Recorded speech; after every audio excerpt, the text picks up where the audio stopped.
सियासत, सदाकत और समाज सेवा, इन तीनों को एक साथ लेकर चलना शायद हर इंसान के बस की बात नहीं है। लेकिन आज हमारे साथ जो शख्सियत मौजूद हैं, हाजी नासिर फारूक साहब, उनकी तारीफ कहूं या उनकी एक क्वालिटी कहूं कि वो समाज सेवा के साथ साथ सियासत को लेकर भी साथ में चलते हैं।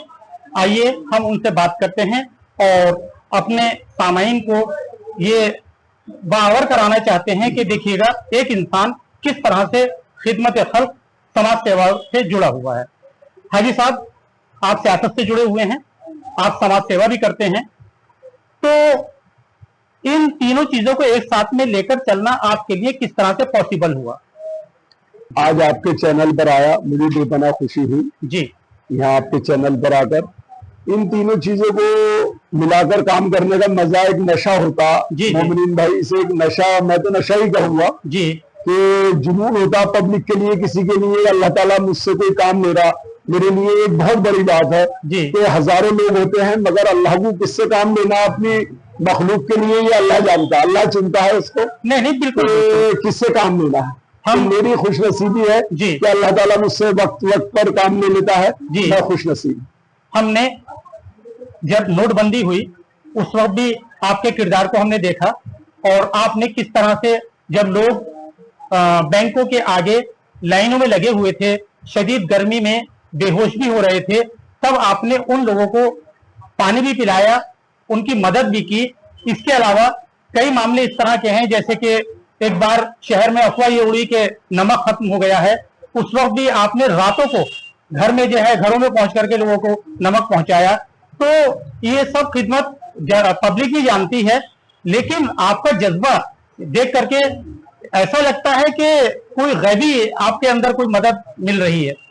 जब कोई परेशानी सामने आती है शहर के अंदर तो मुझे लगता है कि मुझे कुछ करना चाहिए। जी जी। तो मैं अपने सोचने के बाद में अल्लाह ताला मुझे हिम्मत देता है और मैं उस काम को अंजाम देने की कोशिश करता हूं कि जितनी मुझसे हो जाए मैं उतनी कर दूं। नोटबंदी का टाइम बड़ा खराब वक्त गुजरा है हमारे देश के लिए। जी जी। और मेरे शहर की जो बहुत एक गरीबों की बस्ती है, तो इतनी बड़ी बस्ती नहीं, तो गरीब तादाद ज्यादा है, वो सारा दिन लाइनों में रहते थे जी। तो मैंने जहां तक हो सकता था मुझसे मैंने पूरी कोशिश की कि लोगों की मदद की जाए। इसी तरह से कोरोना काल में भी हमने देखा, जब गैस की प्रॉब्लम हो रही थी तो उस वक्त भी आपने एक लोगों के बीच में पहुंच करके आपने उनको सहारा दिया। ये सारी बातें होने के बावजूद अब ये बताएं कि आप सियासत से भी ताल्लुक रखते हैं, तो इस वक्त किस पार्टी को बिलोंग कर रहे हैं? मैं बसपा को बिलोंग करता हूं, मेरे नेता बहन जी हैं। जी जी। कि मैं बसपा से अभी जिला प्रभारी रहा हूँ जी जी। इससे पहले मैं नगर अध्यक्ष बसपा रहा हूँ जी।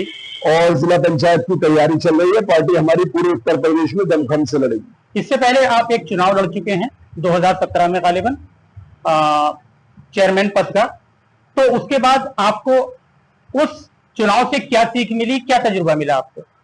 2017 से बहुत कुछ सीखने को मिला कि बिना पार्टी के मैं कुछ नहीं हूँ जी। पार्टी है तो सब कुछ है, पार्टी से मैं हूँ, उससे पार्टी नहीं। उस वक्त भी आपको एक पार्टी का सिंबल मिला हुआ था। जी जी। मतलब मैं तब भी बसपा में था, वो मेरी गलती थी कि मैं बसपा उस वक्त छोड़ गया था जी। उससे पहले क्योंकि मैं बसपा में रहा हूँ, बसपा एक जमाने से बसपा में हूँ जी जी जी। तो उस वक्त मैंने बसपा को छोड़कर लोकदल से टिकट ले लिया था। ठीक ठीक ठीक है। अब हाजी जी, अगला कौन सा चुनाव आप लड़ना चाहते हैं? जो भी पार्टी का आदेश मेरे लिए होगा, पार्टी अगर मुझे कहीं से जिला पंचायत में लड़ाना चाहेगी तो मैं लड़ूंगा, और नहीं लड़ाएगी तो जो जिम्मेदारी पार्टी मुझे देगी मैं उसे पूरा करूंगा। ठीक है। अब सवाल ये पैदा होता है, अभी एक बीच में शहर में इश्यू चला जो बहुत ही उसमें कंट्रोवर्सी रही। रामलीला कमेटी के अध्यक्ष जो खुद को कहते हैं मनोज टंडन जी, उनका एक बयान बहुत वायरल हुआ, उसमें आप पेश रहे, तो उसमें सच्चाई क्या थी? मोमिनीन भाई, मनोज टंडन जी की मैं बहुत इज्जत करता था। ये हमारा एक शहर गंगा जमुना तहजीब का वो मैं कहूँगा शहर है जी जी। मैं होली पर लोगों के यहाँ अपने दोस्तों को जाता हूँ रंग खेलने, दीपावली पे भी जाता हूँ, ईद पर मेरे यहाँ जो मेरे भाई है हिंदू भाई वो मेरे घर आते हैं जी जी।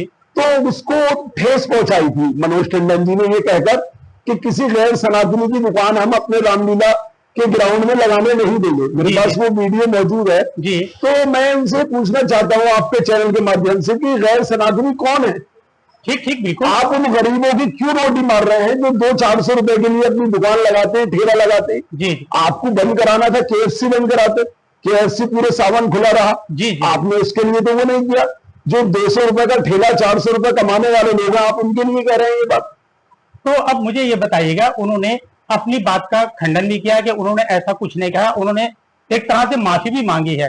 तो क्या इसके बावजूद भी आप जो है उनकी माफी को बेहतर नहीं समझते? वो माफी मांगने के साथ साथ मुझे धमकाने का भी काम कर रहे थे अपने लोगों से कि मैं मुकदमा करा दूंगा, ये करा दूंगा, इस तरीके के बयान दे रहे हैं। बोले अभी देखिए आपका, मुझे एक मेरे करीबी पत्रकार साथी से ये कहलवाया कि आपकी स्कूल बन रहा, वो गिरवा दिया जाएगा। मैंने कहा मेरा कोई स्कूल ही नहीं बन रहा। नहीं, ऐसा तो नहीं है ये साहब के लोग इसका फायदा उठा रहे हो, आपके बीच दूरियां पैदा करने की कोशिश कर रहे हो, उनका ऐसा कहना ना हो। उनके 4-5 लोगों के बीच में गई इस पत्रकार साथी ने ये बात। अच्छा अच्छा, तो आप पूरी तरह से मुतमईन है कि उन्होंने जो कुछ कहा वो उन्होंने ही कहा है? जी जी जी जी जी। अब आप अमरोहा के आवाम से मनोज टंडन को लेकर के क्या कहना चाहेंगे? मैं मनोज टंडन जैसे लोगों की मजम्मत करता हूं। जी जी। और मैं अमरोहा की एक आवाम से दरखास्त करूंगा कि ऐसे लोगों से खरीदारी ना करें। और मनोज टंडन जी, मैं आपसे फिर इस चैनल के माध्यम से कहना चाहूंगा, आप अपनी दुकान पर लगाएं, गैर सनातनियों का यहां से कोई भी सामान लेना मना है। और मैं इंशाल्लाह रमजान से पहले एक बार फिर बाइट दूंगा कि आपकी दुकान पे ना चले। जो भी सेकुलर लोग हैं, मैं सैकड़ों हिंदुओं की दुकान पे से सामान खरीदता हूँ, सैकड़ों हिंदू मुसलमान भाइयों से खरीदते हैं, मगर इनके जो दिल में जहर था वो आज अमरोहा के सामने है।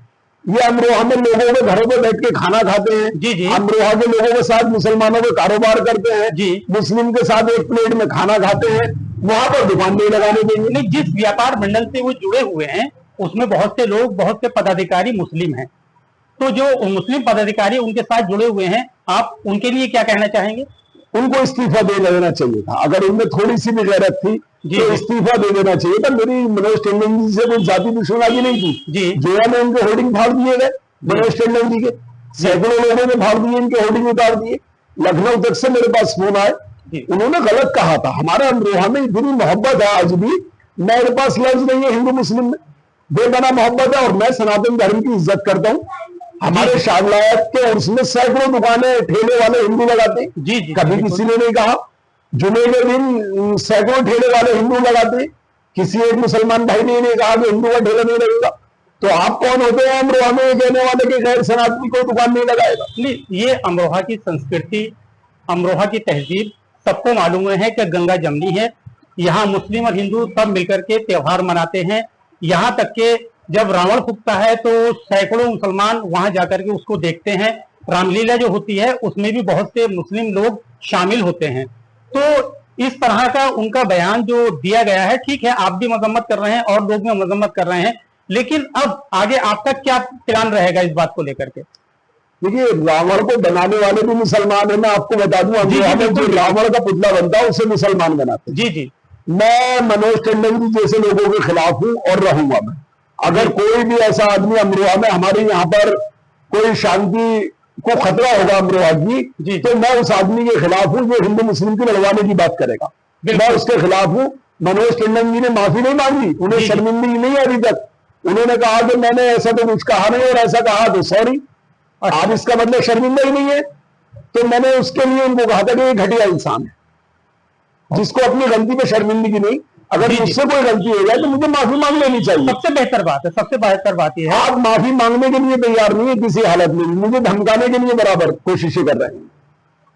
आप इस गंगा जमनी तहजीब, यहाँ के गहवारे, यहाँ के लोगों के लिए आप क्या संदेश देना चाहेंगे? मैं तो ये संदेश देना चाहूंगा कि आपस में मिलजुल कर रहे। ये हम सबका देश है। ये इसमें आजादी में हिंदू मुसलमान सिख ईसाई सबका खून शामिल है। जी बिल्कुल बिल्कुल, और ये हमारा देश जैसा देश है, मैं समझता हूँ पूरी दुनिया में ऐसा देश हमें कहीं, मुसलमानों को तो खास तौर पर शायद ना मिले। जी बिल्कुल, बहुत हमारे लिए बहुत सहूलियतें हैं। कुछ चीजें परेशानियां तो सब जगह होती है। जी जी जी। तो हमें एक साथ मिलजुल करके रहना है, एक साथ मिलजुल करके अपने त्योहार मनाने हैं। आपका यही संदेश? जी, मैं ये कहना चाह रहा था कि हम दीपावली भी मिलकर मनाते हैं और ईद भी मिलकर मनाते हैं। जी जी जी। तो हम तो दोनों एक दूसरे के साथ में रहते हैं। अमरोहा में मिसालें कायम दी जाती है कि हजरत शाहलायत साहब ने बिच्छू भी नहीं काटता। जी बिल्कुल बिल्कुल, ये अमरोहा की पहचान है। अमरोहा की एक हमारी पहचान है, तो इस अमरोहा की तहजीब को कोई इंसान भी हो खत्म करने की कोशिश ना करे। बहुत अच्छा, बहुत बहुत शुक्रिया जी साहब।